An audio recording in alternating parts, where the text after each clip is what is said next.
Breaking news now. Here are 5 takeaways from the Kim Putin meeting. For the sake of peace and stability in Ukraine and Northeast Asia, Kim Jong-un's red carpet visit to Russia this past week is deeply concerning.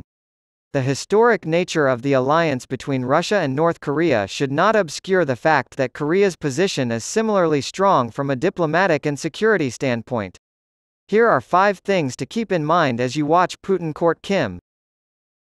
To begin, Kim Jong-un continues to benefit from broader geopolitical trends among major powers. Authoritarian Russia and China are moving to pursue alternate power geometries that weaken institutions dominated by the democracies, as Xi's snub of the G20 meeting in Delhi and China's push for expansion of the BRICS summit demonstrate. Kim can rest assured that Russia and China, 2 permanent members of the UN Security Council, will vote against any sanctions proposed by the United States, Britain, and France against Pyongyang for its violations of previous Security Council resolutions relating to missiles. It is unclear if Moscow and Beijing will be more lenient if North Korea restarts its nuclear tests. If Russia becomes desperate because of setbacks in Ukraine, Putin could resort to what is called horizontal escalation against the West in other theaters such as the Korean Peninsula, that is already happening in Africa. Dmitry Medvedev, one of his saber-rattling henchmen, has publicly threatened to open technology spigots to Pyongyang, which would aid in the North's development of missile and nuclear weapons. Medvedev is clearly authorized to make such extreme threats, including warnings of nuclear war with NATO, and Putin would know how dangerous escalation on the Korean Peninsula would be, but he has taken dangerous gambles before. How far it goes we do not know, but geopolitical competition is weakening the restraints on Pyongyang. The second point that needs to be driven home is that desperate concessions to Pyongyang or Beijing, by Seoul or Washington, will not be enough to diffuse these geopolitical tensions and their effects on the Korean Peninsula. The argument that the Xi-Putin summit was the result of insufficient engagement of Pyongyang is a smokescreen for the more dangerous argument that Seoul and Washington should have given up on denuclearization. Thankfully, the Yoon administration has abandoned a decade of strategic ambiguity, realizing that this only encouraged Beijing to pursue further wedges between Seoul and Washington and did nothing to encourage Beijing to restrain Pyongyang. China does hold significant sway over North Korea, but the idea that Seoul could flip that sway by signaling tolerance of Beijing's hegemonic ambitions is completely unrealistic.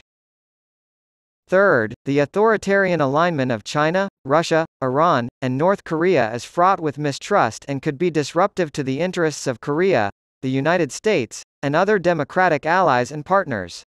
All 4 nations have a high risk tolerance and provocation in pursuit of their individual revisionist and irredentist goals, but this is also why they are wary of making security commitments to one another.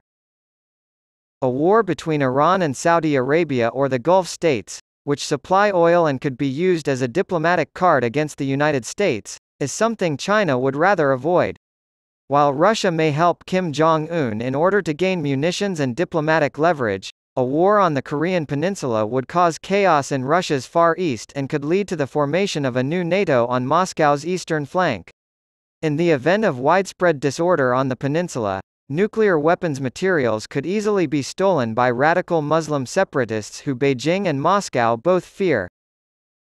Therefore, it will be much harder for the Beijing-Moscow-Tehran-Pyongyang axis to mature their security cooperation and mutual commitments, as has happened with the Quad, AUKUS, and the Camp David US-ROK-Japan Trilateral Summit.